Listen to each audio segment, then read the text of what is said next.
Okay.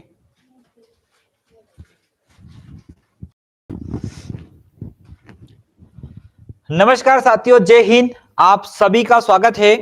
मैं मुकेश जाट आप सभी का स्वागत करता हूं। सेल बायोलॉजी की सीरीज में एमसीक्यूएस आप हम देखते हैं और आगे बढ़ते हैं। जब तक जो भी मेरे साथी हैं वो आ जाए और कमेंट करें।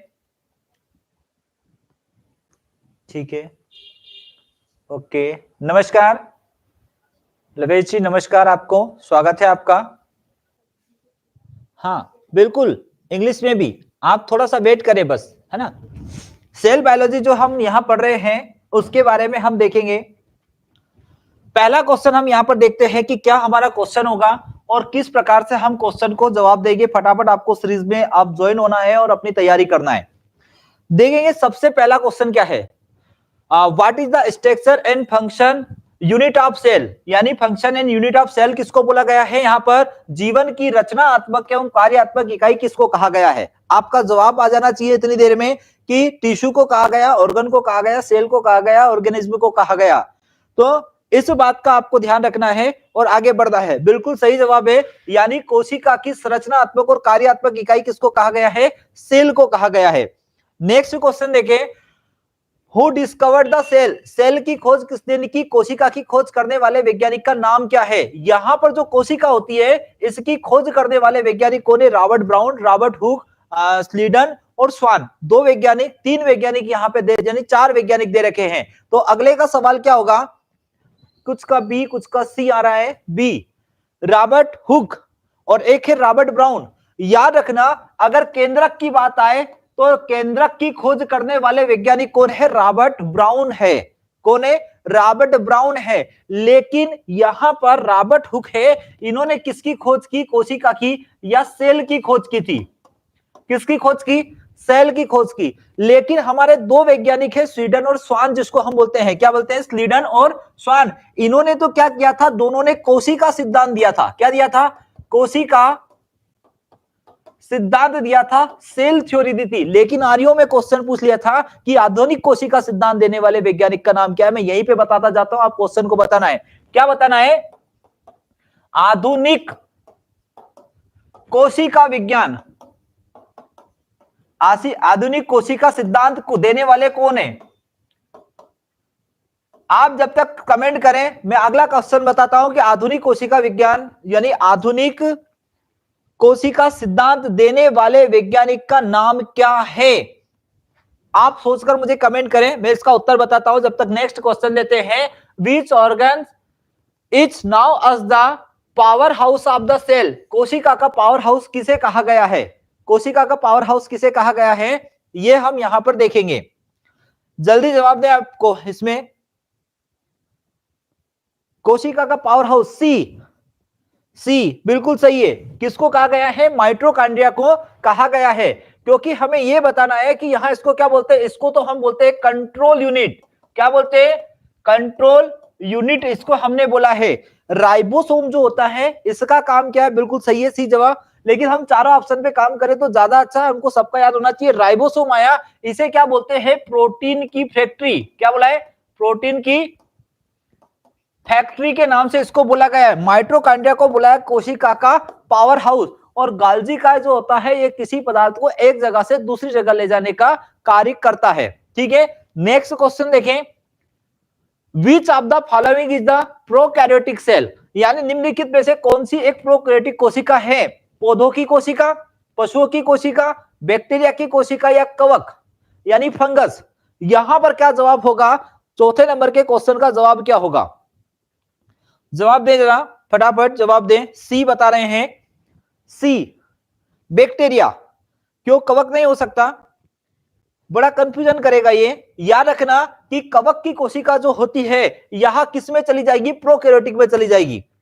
बिल्कुल सही है, क्या आएगा इसका, सी आएगा। और यहां पर plant cell, animal cell, bacteria और क्या दे रखा है, फंगी दे रखा है। तो यहां हमको याद रखना कि जो बैक्टीरिया होती है यहां प्रोकैरियोटिक कोशिका होती है और प्रोकैरियोटिक कोशिका और यूकैरियोटिक कोशिका होती है, वहां दोनों में काफी अंतर होता है। नेक्स्ट सवाल देखें, what is the function of the nucleus is a cell. कोशिका में केंद्रक का क्या कार्य है, मतलब कोशिका जो होती है जो सेल होती है, इस सेल के अंदर केंद्रक का कार्य क्या है? तो पहला कार्य क्या है? प्रोटीन संश्लेषण करना, प्रकाश संश्लेषण करना, कोशिका गतिविधि को नियंत्रित करना या ऊर्जा प्रदान करना। अगले का सवाल भी क्या आ रहा है? सी, बिल्कुल सही है, क्योंकि प्रोटीन संश्लेषण का कार्य जो करता है वो तो राइबोसोम करता है। इसका काम कौन करता है? यहाँ पे राइबोसोम करता है। और प्रोटीन संश्लेषण का जो कार्य होता है वो किस में होता है? तो एस फेस में होता है। ये भी आपको याद रखना, प्रोटीन संश्लेषण का कार्य एस फेस में होगा, विभाजन की अवस्था। फोटोसिंथेसिस प्रकाश संश्लेषण की क्रिया होती है, ये हम जानते हैं सेल में, यानी क्लोरोप्लास्ट में होती है। यहां कंट्रोल सेल एक्टिविटी, यानी कि इसका ये सही दे रखा है। अगला है ऊर्जा प्रदान करना, तो ये कार्य किसका है? तो माइटोकॉन्ड्रिया का कार्य है। नेक्स्ट देखे, विच organ is responsible the photosynthesis. Photosynthesis कौन करता है? कौन सा कोशिकांग प्रकाश संश्लेषण के लिए जिम्मेदार होता है? माइटोकॉन्ड्रिया, क्लोरोप्लास्ट, राइबोसोम या गाल्जी तंत्र? क्या है अगला? इसका उत्तर क्या है? जवाब देवे। ए बता रहे हैं, ए नहीं है। ए तो क्या है? यहां तो ऊर्जा ग्रह है। क्या है? ऊर्जा घर है, ग्रह है यानी पावर हाउस है। क्या आना चाहिए इसका उत्तर? बी सही है, क्लोरोप्लास्ट। लेकिन क्लोरोप्लास्ट के अंदर कहां होता है? तो ये याद रखना, क्लोरोप्लास्ट के अंदर होता है क्लोरोफिल।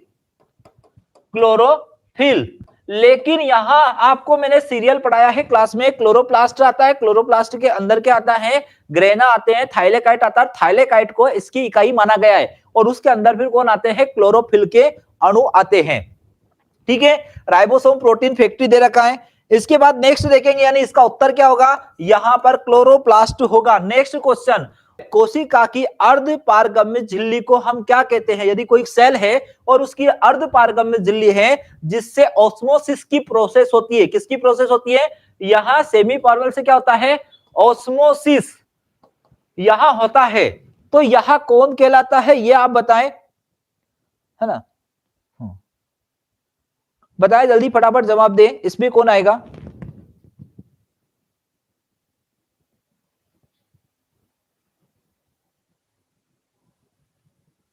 ओके जी, गोलू जी, मैं इस पे देखूंगा क्या दिक्कत आ रही है। पता नहीं कोई इशू आ रहा होगा, क्यों ऐसा हो रहा है ये समझ में नहीं आ रहा। ठीक है, यहां पे क्या है? या क्या है? सेल मेम्ब्रेन बता रहे सभी लोग। सेल वॉल यानी कोशिका भित्ति, कोशिका झिल्ली, केंद्रक और क्या है? साइटोप्लाज्म। तो बिल्कुल सही जवाब है, कोशिका झिल्ली जो होती है इसका अर्ध पारगम्य पदार्थ होता है, जो क्या किसके लिए जिम्मेदार होता है? ऑस्मोसिस के लिए जिम्मेदार यहां पर होता है। इस बात का याद रखना। नेक्स्ट क्वेश्चन देखें, which of the following is not present in an animal cell, यानी निम्नलिखित में से कौन सा पशु कोशिकाओं में नहीं पाया जाता है या प्राणी जो कोशिकाओं में नहीं पाया जाता है? माइटोकॉन्ड्रिया, क्लोरोप्लास्ट, केंद्रक और गाल्जी तंत्र। बहुत सरल क्वेश्चन है ये, यहां सरल से हम तब की ओर धीरे धीरे बढ़ेंगे। तो ये भी सरल है, यानी यहाँ पे क्या पाया जाता है? क्लोरोप्लास्ट जो पाया जाता है ये केवल किसमें पाया जाता है? तो हम बता देंगे, बोले प्लांट सेल के अंदर यहां पाया जाता है। नेक्स्ट क्वेश्चन देखें, कोशिका के तरल भाग को क्या कहते हैं? जो कोशिका होता है उस कोशिका के अंदर जो तरल भाग होता है वह तरल भाग कहलाता क्या है? तरल भाग वो होता है, वो कहलाता क्या है? ए, क्या कहलाता है? साइटोप्लाज्म। बिल्कुल सही, साइटोप्लाज्म कहलाता है। न्यूक्लियोप्लाज्म एक है, वेकल्स एक दे रखा है, राइबोसोम। बिल्कुल सही आपका जवाब है ए। यहां लवेज जी का बिल्कुल सही बात है। नेक्स्ट देखे, कोशिका में प्रोटीन संश्लेषण कहां होता है? केंद्रक में, राइबोसोम में, माइटोकॉन्ड्रिया में और लाइसोसोम में कहां होता है? जल्दी फटाफट जवाब देवे आप। हाँ, चैनल को लाइक से सब्सक्राइब कर देवे और आगे सेंड कर दे अपने साथियों को, क्योंकि रोज सीरीज स्टार्ट हो चुकी है और उसी के माध्यम से हम करेंगे। ठीक है, प्रोटीन संश्लेषण यानी किसके लिए है यहाँ पे? तो हम बोलेंगे राइबोसोम, क्योंकि अभी आपके पास में आने वाली है एग्रीकल्चर एक्सटेंशन ऑफिसर है, SADO है, एक आने वाली है ADA है, और ADA के अलावा अगर हम बात करें तो एक एग्जाम MP टेट है। क्या है? MP टेट है। अब इतनी सारी एग्जाम वापिस से अगर आने वाली है और इसके अलावा एक फूड सेफ्टी ऑफिसर है जिसमें स्पेशल रूप से पढ़ाया जा रहा है, तो यहां पर याद रखना है इनके लिए हमको कम से कम 10,000 क्वेश्चन यहां एग्रीकल्चर के लगाने हैं। कितने? 10,000 क्वेश्चन हमको किसके लगाने हैं? यहां पे एजी के लगाने हैं। तो आप तैयार रहें और ज्यादा से ज्यादा पढ़े। नेक्स्ट देखेंगे, कोशिका को लाइसोसोम का क्या कार्य? कोशिका में लाइसोसोम का क्या कार्य? प्रोटीन संश्लेषण करना, ऊर्जा उत्पादन करना, अपशिष्ट पदार्थों का पाचन करना, प्रकाश संश्लेषण करना। बताइए जल्दी। नेक्स्ट, अपशिष्ट पदार्थों का पाचन करना किसका काम है? लाइसोसोम का काम है। यानी लाइसोसोम का काम है प्रोटीन संश्लेषण का काम। तो हमने देखेंगे कहां पे? एस फेस अवस्था में होता है। तो वहां पर तो हम बोलेंगे राइबोसोम का संबंध है, यहां माइटोकॉन्ड्रिया का संबंध है। तीसरा हमारा जो उत्तर होगा वो बिल्कुल सही आ रहा है। कोशिका का कौन सा भाग प्रोटीन की पैकेजिंग करता है और उसका परिवहन करने का कार्य करता है?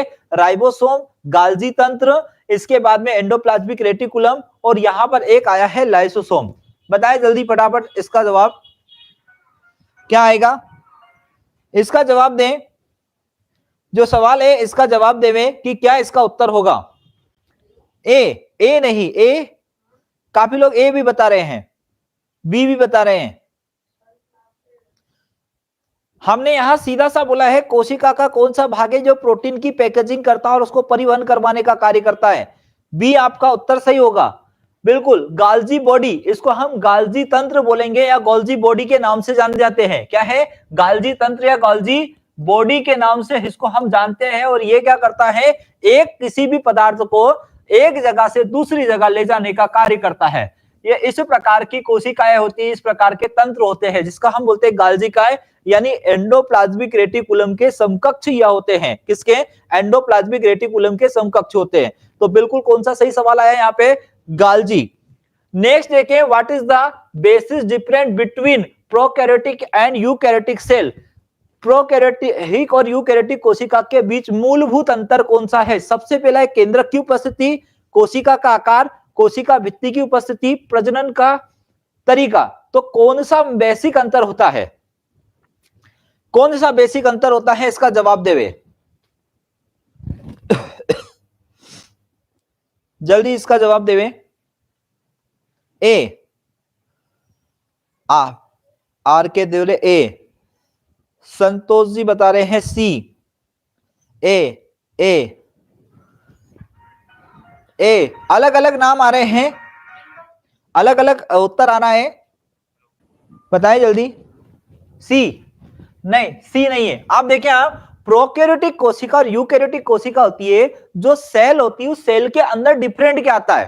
तो डिफरेंट की अगर मैं बात करूं यहां पर, तो इसे हम बोलेंगे कि केंद्रक की उपस्थिति। क्योंकि केंद्रक जो होता है वो प्रेक यूकैरियोटिक कोशिका जो होती है, सेल होती है, उसके अंदर जो केंद्रक होता है वो यहां पर क्या हो जाता है? इसके अंदर की स्थिति जो केंद्रक होता है वहां संघन होता है। लेकिन यहां की स्थिति में केंद्रक की स्थिति बिखरी हुई सी रहती है, यानी उसकी स्थिति अलग रहती है। तो यहां पे बेसिक अंतर जो रहता है प्रोकैरियोटिक यूकैरियोटिक में, वो क्या रहता है? केंद्रक की उपस्थिति, प्रेजेंट ऑफ न्यूक्लियस, उसके न्यूक्लियस की स्थिति, सेल के अंदर न्यूक्लियस की स्थिति रहती है।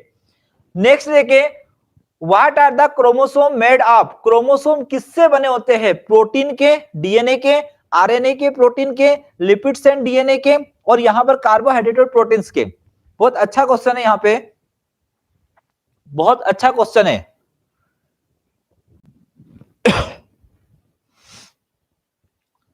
जवाब देवे, इसका उत्तर क्या होगा?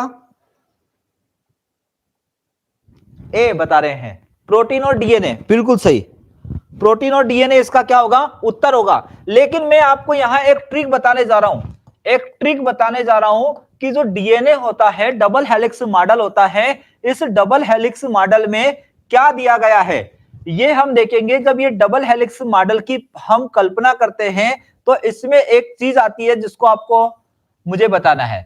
यहां आता है एडेनिन आता है, ग्वानिन आता है, इसके बाद में साइटोसिन आता है, एक क्या आता है? थाइमिन आता है, साइटोसिन आता है। 4 ये तत्व आते हैं और ये अपनी क्या करते हैं, श्रृंखलाओं का क्या कर देते हैं, निर्माण कर देते हैं। तो मेरा क्वेश्चन यहां पर ये है कि इसके 4 तत्व होते हैं डीएनए के, किसके, डीएनए के। तो डीएनए के अंदर 4 पदार्थ जो पाए जाते हैं, एडेनिन, ग्वानिन, थायमिन, साइटोसिन। तो आपको क्या रखना है, ऐसा लिखना है एजी। क्या लिखना है, एजी। एग्रीकल्चर की यहां पे लिखना है टीसी, एग्रीकल्चर की टीसी। तो एजी टीसी, यहां पे डबल बॉन्ड, यहां पे ट्रिपल बॉन्ड। और वाटसन का जो मॉडल था, ये मॉडल था या वाटसन के द्वारा दिया गया था, इसलिए इसको याद रखना। और ये आपका परफेक्ट है कि क्रोमोसोम जो होता है वहां प्रोटीन और डीएनए का बना होता है। Which organ is the suicide bag of the cell? Cell का सुसाइड बेग कौन कहलाता है, आत्महत्या की थैली कौन कहलाता है? उत्तर है माइटोकॉन्ड्रिया, लाइसोसोम, राइबोसोम, गाल्जी काय, गाल्जी काय, बी। ठीक है, बहुत सही जवाब है आपका। अब अगला क्वेश्चन में यही बता रहा हूं कि जो लाइसोसोम होता है इसमें कितने जल अपघटन पाए जाते हैं, 16, 20, 24, मतलब ए, बी, सी और डी। कितने अपघटन, जल अपघटन पदार्थ पाए जाते हैं इसके अंदर, जो पोषक तत्व यानी कि बहुत सारे चीजों का पाचन करते हैं, डाइजेस्ट करते हैं, वो कितने होते हैं, 16 होते हैं, 20 होते हैं, 24 होते हैं और क्या होते हैं? इसका मुझे उत्तर चाहिए, लाइसोसोम के अंदर यानी कि जो पदार्थ भरा होता है उसमें कितने जल अपघटी पदार्थ होते हैं, इसका जवाब भी देवे। मैंने एक क्वेश्चन और यहां पे बना दिया है, एक क्वेश्चन और यहां बनाया है लाइसोसोम के ऊपर। बी नहीं, बी नहीं है, आपको 24 याद रखना है। यहां पे कितने जल अपघटी पदार्थ होते हैं, तो 24 जल अपघटी पदार्थ उसके अंदर होते हैं। ठीक है, कितने होंगे, 24 जल अपघटी पदार्थ उसके अंदर होते हैं। एक्चुअल में जो होते हैं वो 24 होते हैं, लेकिन आपका ऑप्शन 24 नहीं है तो फिर आपको 20 लगाना पड़ेगा। कई राइटरों ने अलग अलग लिखा है, लेकिन 24 आपका उत्तर क्या हो जाएगा, सही हो जाएगा, है ना। हाँ बिल्कुल सही, 24 सही है उसका। नेक्स्ट देखें, which structure provide shape and support to plant cell? जो प्लांट सेल यानी कोशिका संरचना पौधों की कोशिकाओं का आकार और समर्थन प्रदान करता है, इसमें कौन है, जो कोशिका का कौन सा भाग है जो पौधों की कोशिकाओं को आकार और समर्थन प्रदान करता है?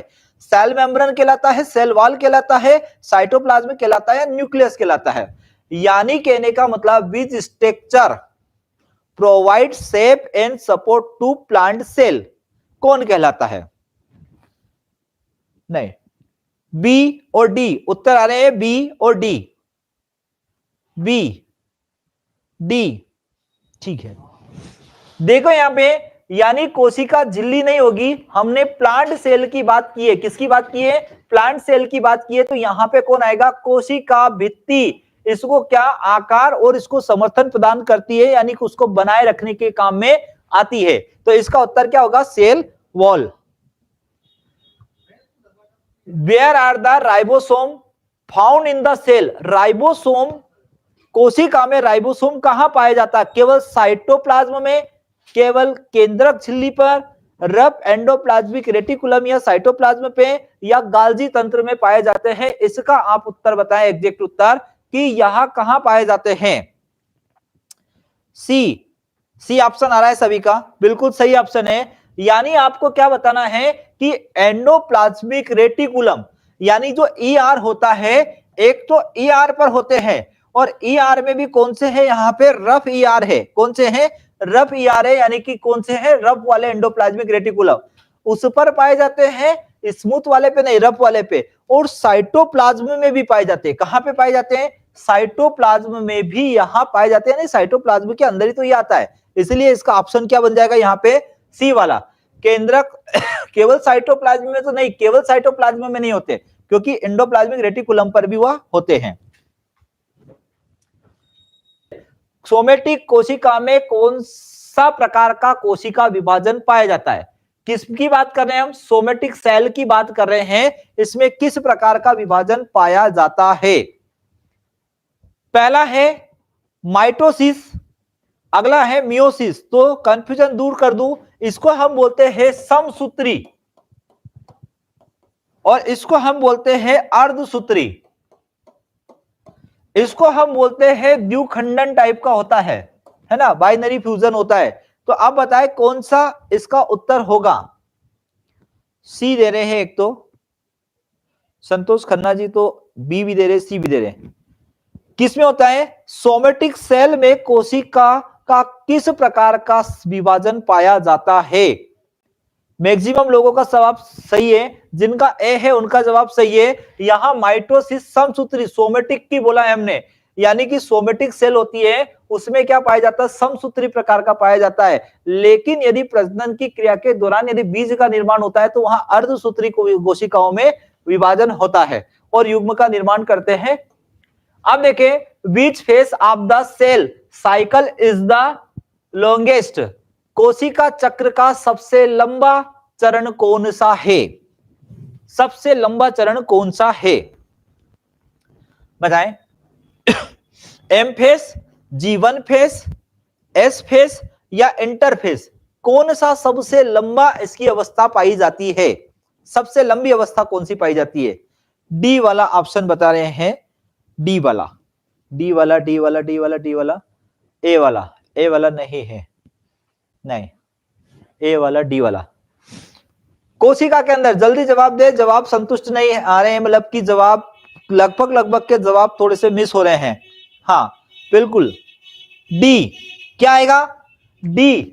इंटरफेज जो होता है इसकी सबसे लंबी अवस्था होती है, लेकिन मुझे यह बताना है कि इंटरफेस के अंतर्गत कौन कौन सी अवस्थाएं आती है। इसका मैं ऑप्शन आपको दे रहा हूं, ए ऑप्शन वो दे रहा हूं G1, बी ऑप्शन दे रहा हूं मैं G2।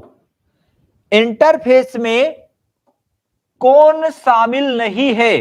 कौन शामिल नहीं है, ये आपका सवाल है। इंटरफेस में कितनी अवस्थाएं पाई जाती? तो ए है G1, बी G2, सी है यहां पर एम अवस्था, और डी यहां पर मैं लिख रहा हूं एस अवस्था। तो आप मुझे बताएं कि इंटरफेस में कौन सी अवस्था सम्मिलित नहीं है? ए, बी, सी और डी। बिल्कुल सही बता रहे हो, बिल्कुल। एम फेस बिल्कुल सही है, एम फेस नहीं आता है। क्या नहीं आता है? एम फेस नहीं आता है।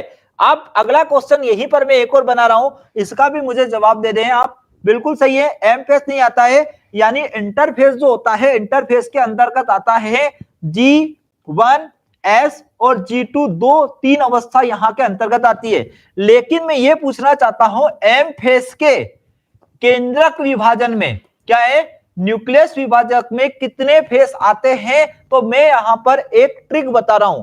यहां पर क्या लिखा है? एम फेस लिखा है। क्या लिखा है? एम फेस लिखा है। अब एम फेस के अंतर्गत क्या पाया जाता है? कितनी अवस्था पाई जा रही है? तो हम यहां पर एक ट्रिक लेंगे और ट्रिक के माध्यम से याद करेंगे। यदि किसी को हो तो याद तो कमेंट करें। प्रोफेस, मेटाफेस, एनाफेस और टीलोफेस, बिल्कुल सही बोल रहे हैं। लेकिन इसकी एक हम छोटी सी ट्रिक बना लेंगे। यहां पर अभी हमारे देश के पीएम कौन है? एम नाम से, यानी कि यहां पे कौन बोल देंगे? मोदी जी। किसको बोल देंगे? यानी देश के प्रधानमंत्री को क्या है? मोदी जी। और मोदी जी देश के क्या है? तो हम ट्रिक से लिख रहे हैं यहां पे पीएम एट टाइम। क्या बोलूंगा? PM at time. मतलब एक ये क्वेश्चन भी हमको याद हो गया कि हमारे देश के प्रधानमंत्री, तो ये तो लगभग आपको याद है। लेकिन हम करेंगे कि एम फेस, 2 फेस चलते हैं, इंटरफेस और एम फेस। और एम फेस के अंतर्गत कौन आता है? मेटाफेस, यानी क्या होता है? Prophase, metaphase, anaphase, telophase. तो पीएम जो है हमारे देश की, वो एट टाइम पे कौन है? तो वो एम है। कौन है? एम है, यानी कि यहां पर। तो याद हुआ? इस प्रकार से आपको याद रखना है, प्रोफेस, मेटाफेस, एनाफेस, टीलोफेस। हमको तो ट्रिक बनाना है। क्या बनाना है? ट्रिक बनाना है। तो इसके बाद मुझे ये बताएं, अब ऐसे ही एक क्वेश्चन और मैं पूछूंगा कि प्रोफेस, मेटाफेस, एनाफेस और टीलोफेस, क्या आएगा? प्रोफेस। अगला है मेटाफेस, यानी ए अवस्था, बी क्वेश्चन, सी क्वेश्चन पूछूंगा एनाफेस। अगला है डी ऑप्शन आ जाएगा यहां पे टीलोफेस। आप मुझे यह क्वेश्चन बताएं कि यहां पर एम केंद्रक विभाजन की सबसे लंबी अवस्था है। क्या बोल रहा हूं? केंद्रक विभाजन की सबसे लंबी अवस्था है। अब मेरा जवाब बता, यहां पर ए बी सी और डी में क्या है? प्रोफेज है, मेटाफेज है, एनाफेज है या टीलोफेज है? इनमें से कौन सा उत्तर सही होगा? ठीक है, ठीक है, बिल्कुल सही, प्रोफेज, प्रोफेज, प्रोफेज। अगला क्वेश्चन यहीं पर मैं पूछता हुआ जा रहा हूं, क्या प्रोफेज के अंतर्गत कितनी अवस्थाएं पाई जा रही? बिल्कुल सही जवाब है, प्रोफेज के अंतर्गत बड़ा क्यों है, इसमें भी हम बात कर लेते हैं। इसके अंदर कितनी अवस्थाएं पाई जाती है? उप अवस्थाएं 3, 4, 5 या 6? पहला ए ऑप्शन है 3, बी ऑप्शन है 4, सी ऑप्शन है 5 और डी ऑप्शन है क्या? 6। तो मैंने यहाँ पे 3 क्वेश्चनों पे बात की एक साथ। हम ये भी देखेंगे कि भैया कोशिका चक्र होता है, उस कोशिका चक्र में एक तो होता है इंटरफेज और एक होता है एम फेज। फिर एम फेज के अंतर्गत प्रोफेज, मेटाफेज, एनाफेज, टीलोफेज, यहां पर आती है 4 अवस्था। लेकिन 4 अवस्था के अंतर्गत क्या जवाब आया है आपका? एक का इनका जवाब आया है मालवीय जी का 5 आया है। याद रखना इसके अंतर्गत 5 अवस्थाएं आती है। कितनी? प्रोफेज में। उन 5 अवस्थाओं के मैं नाम बता देता हूं, LZPDD, ये 5 है, लेप्टोटीन, जाइगोटीन, पेकेटीन, डिप्लोटीन, डाइकाइनिन, यानी कि 5 अवस्था इसमें पाई जाती है। तो ऐसा आप ट्रिक के माध्यम से इसको रट सकते हैं, LZPDD। क्या बोल सकते हैं? LZPDD प्रोफेज के अंतर्गत। और मैंने क्या ट्रिक बताई? देश के पीएम कौन है? तो देश के पीएम है मोदी जी। तो हम यहां पर याद कर लेंगे पीएम एट टाइम पे कौन है? तो देखो ये पीएम, तो पी और एम कौन है एट टाइम? तो पीएम एट टाइम देश के कौन है? तो हम बोल देंगे एम फेस, यानी कि मोदी जी। तो यहां से हम इसको ट्रिक बना सकते हैं और ट्रिक के माध्यम से यहां पढ़ सकते हैं। नेक्स्ट क्वेश्चन देखें, डीएनए प्रतिकृति किस चरण में होती है? यानी बोलूंगा in which phase does DNA replication occur? DNA का जो प्रतिकृति होती है, रिप्लिकेशन होता है, वो किस अवस्था में होता है? जीवन अवस्था में, एस अवस्था में, G2 अवस्था में या एम चरण में, एस अवस्था में, है ना? हाँ जल्दी बताएं। बी नहीं, अभी 7 नेक्स्ट रहेगी अलग, है ना? अभी समय है, समय है अभी 8 PM क्लास का समय, 8 PM अलग है ना? वो रहेगा, चलेगा, ये तो सीरीज चालू हुई है। बी, ए बता रहे हैं, कोई बी बता रहे हैं, बताएं क्या है? डीएनए का प्रतिकृति कब होता है? डीएनए का प्रतिकृति कब होता है? तो हम यहां बोलेंगे G1 अवस्था में, एस अवस्था में या G2 अवस्था में या एम फेस अवस्था में। तो यहां पर सवाल का जवाब बी आ रहा है, ए आ रहा है। तो आप देखें इसमें आएगा कौन? एस अवस्था। एस का मतलब भी क्या होता है? सिंथेसिस। क्या होता है? सिंथेसिस। तो इसका डीएनए का प्रतिकृति जो होता है वो एस फेस अवस्था में होता है। अब मैं आपको बता दूं होता क्या है, ये आप देख लो। यहां पर क्या होता है? डीएनए के अंदर, यानी सॉरी, केंद्रक का जब विभाजन होता है तो केंद्रक के विभाजन में 2 अवस्थाएं पाई जाती है। ये अवस्था जो पाई जाती है इसको बोलते हैं हम इंटरफेस, इंटरफेस। और ये अवस्था जो पाई जाती है यहां पर, इसको हम बोलते हैं प्रोफेस, मेटाफेस, एनाफेस और टीलोफेस अवस्था, यहां पे हम बोलते हैं। और यहां पर क्या होता है? जो कोशिका का विभाजन होता है केंद्रक का, ये क्या है? केंद्रक की विभाजन की अवस्था क्या है? PM at time. अब इसको हमने क्या बोला यहां पे? पीएम एट टाइम को हमने बोला एम फेस अवस्था, इसको बोला इंटरफेस। इंटरफेस अवस्था के अंतर्गत होता क्या है? सबसे पहले तो आता है G1 अवस्था, G0 अवस्था। क्या आती है? G0 अवस्था। G0 अवस्था का मतलब होता है सेल का डिवीजन नहीं होना। इसके बाद आती है G1 प्रवस्था। G1 प्रवस्था में कोशिका क्या करती है? अपनी ग्रोथ करता है। फिर आता है एस प्रवस्था। एस प्रवस्था में कोशिका का, इसमें क्या होता है? पदार्थ का, प्रोटीन का संश्लेषण होता है, डुप्लीकेशन होता है। और फिर आता है G2 अवस्था। G2 अवस्था को बोलते हैं तैयारी अवस्था। फिर क्या आ जाता है? प्रोफेस अवस्था, मेटाफेज, एनाफेज, टीलोफेज। और फिर क्या होता है? साइटोकाइनिन का विभाजन। ठीक है, बढ़े आगे। जी धन्यवाद कुलदीप भाई, लाइक शेयर सब्सक्राइब आप कर सकते हैं, वो आपकी मर्जी है, आप करना चाहे तो आप कर सकते हैं, कोई इश्यू नहीं है ना। देखिए आगे आई बात समझ में, कौन सी अवस्था आ गई यहां पे, हम बोलेंगे एस प्रवस्था आ गई है। नेक्स्ट क्वेश्चन देखेंगे, what is the final stage of mitosis, mitosis का अंतिम चरण क्या कहलाता है, माइटोसिस का अंतिम चरण क्या कहलाता है, एनाफेज कहलाता है, टीलोफेज कहलाता है, मेटाफेज कहलाता है या प्रोफेज कहलाता है? बिल्कुल सही जवाब, क्योंकि हमने एम फेज के अंतर्गत कितनी अवस्था देखी, एम फेज जो होता है, एम फेज के अंतर्गत हमने 4 अवस्थाएं देखी, यानी मैं यहां पर एक एम फेज के अंतर्गत हमने 4 अवस्था देखी, प्रोफेज, मेटाफेज, एनाफेज और एक लास्ट में क्या आता है, तो लास्ट में हम बोल देंगे कि टीलोफेज आता है, मतलब कि हमारा ये वाला सवाल क्या हो गया, सही हो गया। लेकिन प्रोफेज जो होता है यहां सबसे बड़ी अवस्था होती है, और प्रोफेज अवस्था के अंदर आता है एल, जेड, पी, डी और डी, यानी 1 2 3 4 और 5 उप अवस्थाएं यहां पर क्या होती है, पाई जाती है। तो ये भी हमें यहां पर क्या करना है, ध्यान रखना है। तो इस प्रकार हम बोल सकते हैं कि एम फेस हो गया, पीएम एट टाइम कौन है, बोले एम नाम का व्यक्ति है, तो यहाँ पे मोदी जी है। यहाँ पे सबसे अंतिम अवस्था कौन सी दिख रही है, तो हम क्या बोलेंगे, टीलोएज। पूछ ले प्रथम अवस्था पे कौन बैठा है, तो ये द्वितीय अवस्था पे कौन बैठा है, तृतीय पे कौन बैठा है, तो एनाफेज बैठा है। Meiosis result in the formation of, meiosis के परिणाम स्वरूप क्या बनता है, क्या है, मियोसिस के परिणाम स्वरूप क्या बनता है, डिप्लॉइड कोशिका, हैप्लॉइड कोशिका, सामान्य कोशिका, इनमें से कोई नहीं। कहने का मतलब अर्धसूत्रण क्या है, हम क्या बोलेंगे, अर्धसूत्रण में क्या बनता है। पहला जवाब आया है, किसी का जवाब आ रहा है क्या, बी। एन कौन सा जवाब है, एन है कि ए है, एन दिखाई दे रहा मुझे, है ना, LZPDD बिल्कुल सही है।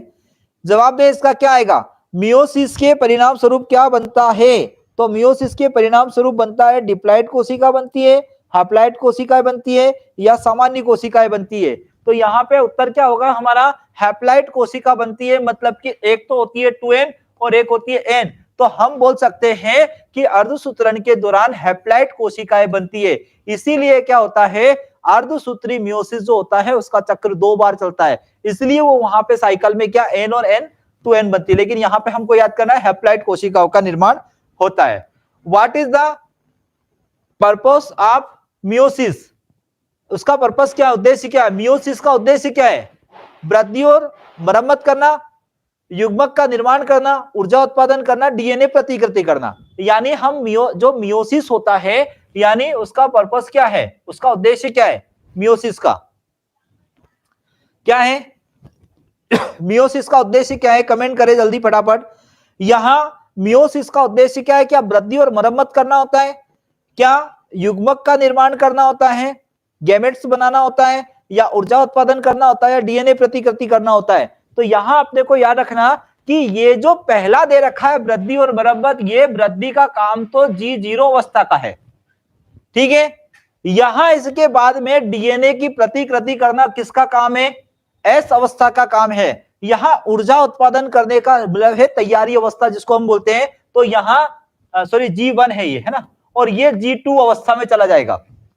वृद्धि करना G1 अवस्था, यहां पे डीएनए का प्रतिकृति S अवस्था, ऊर्जा उत्पादन यानी तैयारी अवस्था जिसको बोलते हैं, तो G2 बोल देंगे। लेकिन युग्मक का निर्माण करना, ये आपका सवाल क्या हो जाएगा, यहां पे सही हो जाएगा, इसका मुख्य उद्देश्य होता है जोड़ों का निर्माण करना। During which phase of the meiosis do homologous chromosome separate, यानी कि मियोसिस के किस चरण में समसूत्र, समसूत्र मतलब जो जोड़ा है, समसूत्र को क्या बोलेंगे, जो जोड़ा है, जोड़ा किसका है, क्रोमोसोम का, वो अलग अलग हो जाता है, प्रोफेज फर्स्ट में, मेटाफेज फर्स्ट में, एनाफेज में या टीलोफेज में। मियोसिस के किस चरण में जोड़े के क्रोमोसोम अलग अलग हो जाते हैं, अलग अलग दिशा में चले जाते हैं, वो किस में जाते हैं।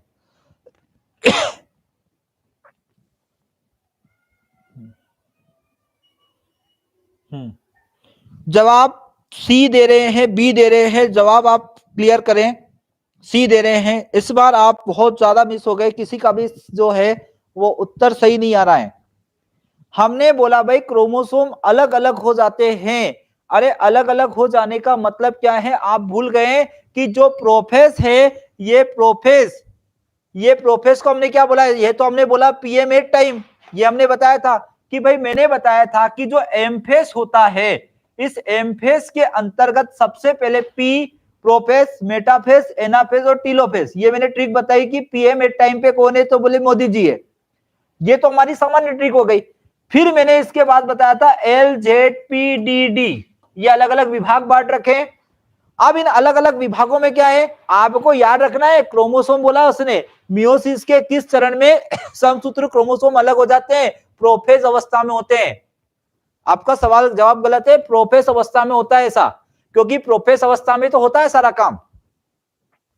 इसलिए आपको ध्यान रखना है कि प्रोफेज अवस्था के अंदर ये अवस्था जो होता है लेप्टोटीन जाइगोटीन, जाइगोटीन का मतलब होता है युग्म का क्या होना? निर्माण होना, उसके जोड़ों का निर्माण होना। पैकेटिंग होता है, उसमें अलग जाके क्रॉसिंग ओवर की प्रोसेस होती है, जीन विनिमय होता है, और डाइकाइनेसिस पे वो क्या हो जाता है? अलग हो जाता है। इसलिए इसका जवाब क्या आएगा? ये आएगा। What is the crossing over? अब क्या आया? क्रॉसिंग ओवर, हिंदी में इसको बोलते हैं क्रॉसिंग ओवर को जीन विनिमय, जीन विनिमय यानी कि जीन एक्सचेंज भी हम इसको बोलते हैं। And during which phase does it occur? Crossing over क्या है, यह किस चरण में होता है? प्रोफेज फर्स्ट के दौरान अनुवांशिक पदार्थों का आदान प्रदान होना, पहला ऑप्शन। एनाफेज सेकंड के दौरान क्रोमेटिक का अलग होना। मेटाफेज फर्स्ट के दौरान क्रोमोसोम का संरेखन होना। फिर है टीलोफेज के दौरान स्पिंडल तंतु का निर्माण होना। बताएं, इसका जवाब दें। अब क्वेश्चन थोड़ा टफ आ गया है, जल्दी इसका जवाब देवें। क्वेश्चन क्या है? क्रॉसिंग ओवर कहां होता है? यह आपको बताना है। कमेंट करें जल्दी फटाफट।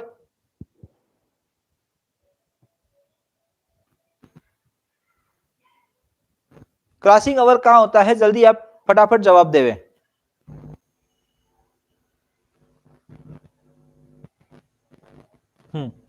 क्या जवाब आया है आपका? सी। देखो भाई क्या बोला, क्रॉसिंग ओवर क्या होता है? फिर मैं आपको बता देता हूं कि एम्फेस अवस्था जो है, एम्फेस अवस्था के अंतर्गत आता है PM8 टाइम। PM8 टाइम पर कौन है? तो PM8 टाइम पर यहां पर मैं बात करूंगा प्रोफेज की। प्रोफेज में लेप्टोटीन, जाइगोटीन, पेकेटीन, तो यहां पर पेकेटीन में होता है, क्या होता है?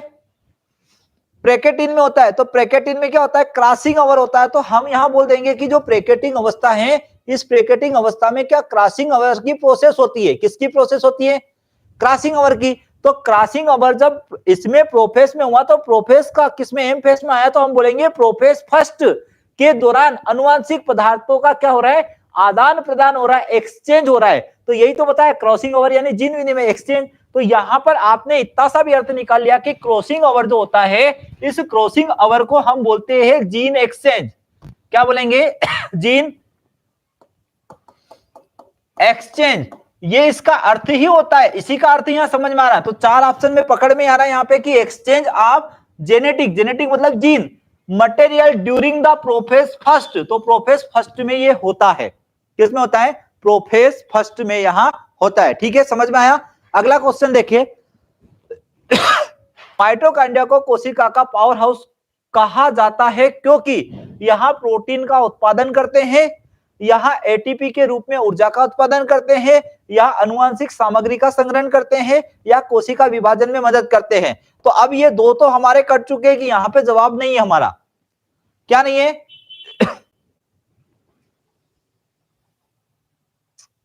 हाँ बिल्कुल, प्रोफेस फर्स्ट के पैकेटिन में था वो। ठीक है, बताएं इसका जवाब देवें। बी ऑप्शन, हाँ बिल्कुल सही। लेकिन देखो पहला ऑप्शन देके कंफ्यूजन कर रहा है, प्रोटीन का उत्पादन। तो प्रोटीन का उत्पादन तो किसका काम है? यहां पर राइबोसोम का काम है। यहां पे हमारा दूसरा ऑप्शन जो होगा एटीपी, एडिनोसिन ट्राइफॉस्फेट, इसका जवाब सही होगा।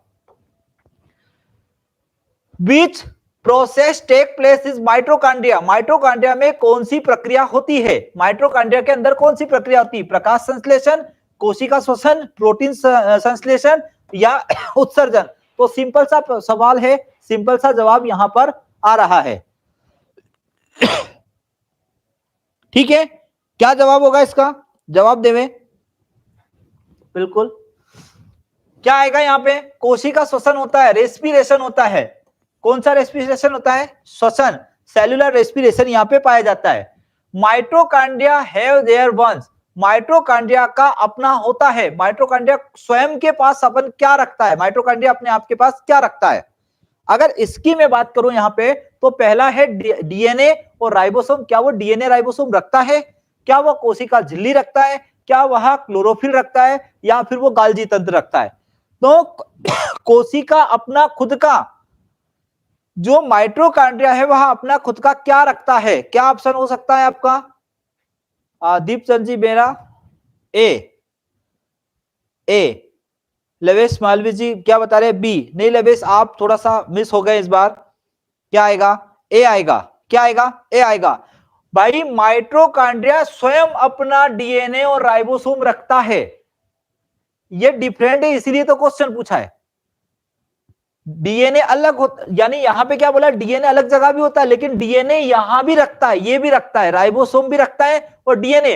अब आप बताओ राइबोसोम कहां पाया जाता है, तो राइबोसोम पाया जाता है रब एंडोप्लाज्मिक रेटिकुलम पर, और वो पाया जाता है साइटोप्लाज्म में। लेकिन उसके अलावा यहां पर राइबोसोम देखो कहां पाया जा रहा है, माइटोकॉन्ड्रिया के अंदर भी पाया जा रहा है। आई बात मेरी समझ में, इसलिए ऑप्शन क्या आएगा, ए ऑप्शन यहां पर सही हो जाएगा। माइटोकॉन्ड्रिया का अपना होता है, क्या होता है, डीएनए होता है, राइबोसोम होता है।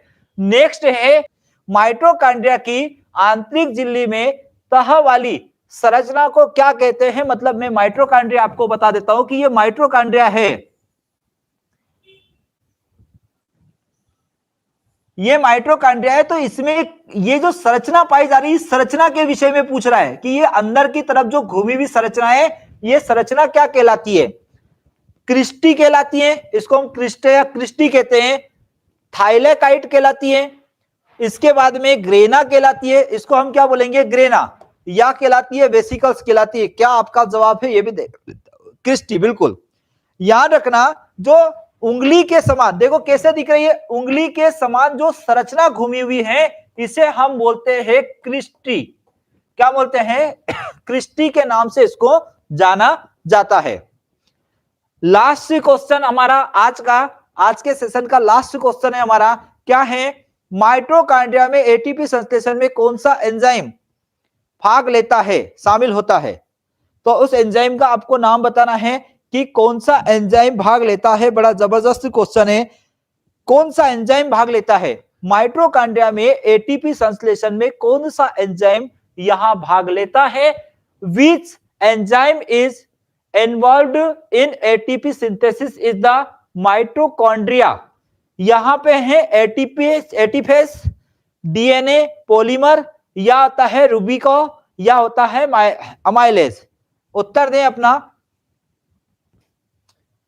जवाब दे अपना, सी ए